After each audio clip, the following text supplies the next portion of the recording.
Order! Order! You are an incorrigible delinquent at times. Behave yourself, man!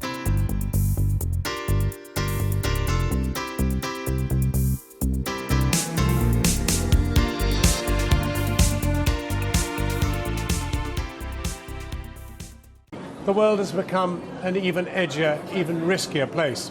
And there was proof of that today in Los Angeles, where more than 1,000 schools have been shut down after a bomb threat. Let's go live now to our Washington correspondent, Kylie Morris. Kylie. Yes, John, this was an extraordinary reaction to what city officials initially called a rare threat. It was sent by email, targeting students at multiple schools, and they said they made the decision to keep the schools closed out of an abundance of caution. Now, there was fairly immediate criticism of that abundance of caution, most directly from the East Coast. New York's police chief, Bill Bratton, said that they in fact received pretty much the same email threat, but had decided that it wasn't credible. Now, since then, the LA superintendent of that school county has come out and defended his decision. He said he wasn't prepared to take risks with his students' safety. And remember, this is only 2 weeks after the terror attacks in San Bernardino. So for that reason, the schools remain closed, and principals and police are walking the school grounds, still vetting the threat. In the United States' second largest city, in the second largest school district in the country, school buses were ordered to return to their yards and 675,000 students told to stay away. We do not see any students or any vehicles, and it's just literally a ghost town. Families and students learnt about the closures from Twitter and at a press conference with those in charge of the community's 1,000+ schools. We are taking this action in an abundance of caution to make sure that every child in LA Unified School District and every employee is absolutely safe. These are LA school It's reported that there was an email to a school board member threatening students at many schools and making reference to explosive devices and backpacks. 8th grader Brian Gonzalez, who attends a school by Long Beach, articulated what many feared. But is this scary to you? Yeah, a little.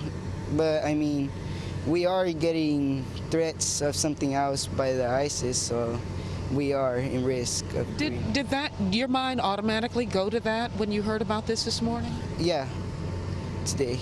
The employees being evacuated out of the building from San Bernardino is just over an hour's drive away from Los Angeles. What happened there nearly 2 weeks ago, when 14 people were shot and killed by a radicalized couple who'd pledged allegiance to the Islamic State, is clearly playing on people's minds.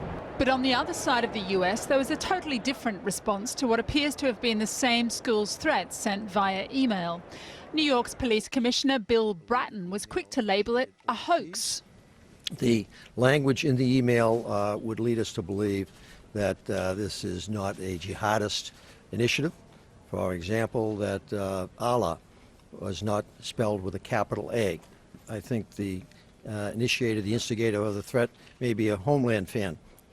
Basically watching Homeland episodes, that it mirrors a lot of recent episodes on Homeland. Shortly after those comments, the authorities in LA defended the decision they'd taken, even if the closures turn out to have been unnecessary. The school district safeguards 750,000 lives every day. When they make a decision, they have to take into account the safety of the children of Los Angeles. I think it's irresponsible, based on facts that have yet to be determined, to criticize that decision at this point. And perhaps Los Angeles' reaction is really best understood as an indicator of the climate of insecurity in the US at the moment that is feeding so powerfully into the Republican presidential race. Now, the frontrunner Donald Trump, you'll recall last week, suggested that all Muslims should be kept out of the US temporarily on security grounds. Now, with that comment, his popularity has increased ever more. He's now at around about a 40-point lead.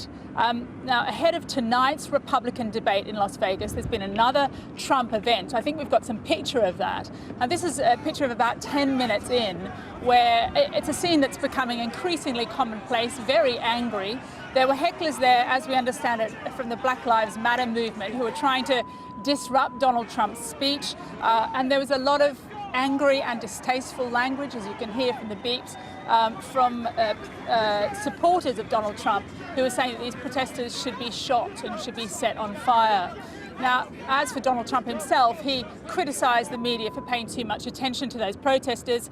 To give you a sense of what he was saying on stage, we can play you two clips. The first one, he's suggesting that refugees coming into Europe are in fact a jihadi army. I watch these lines, these massive lines of people, and there's so many young, strong men. You ever notice? I said, where are the women? Where are the children? You see them, they're all men. It looks like an army. I mean, what's going on with us? What's going on? And you have thousands of people out there that are looking to do the same damage. We have to get smart. We have to get tough. We have to be vigilant. We have to be vigilant. We have no choice.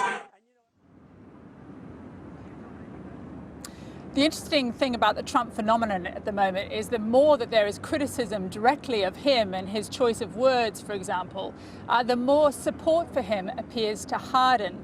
And we've just been out in West Virginia over the last few days talking to potential Trump supporters, certainly to Republicans, and many of them are saying, look, they very much like the way that his candor, they like the way he's kind of broken apart the Republican debate and is saying things that many of them want to be heard, saying things that many of them want to be said, but at the same time they're saying that they won't necessarily vote for him. Kylie Morris in Washington.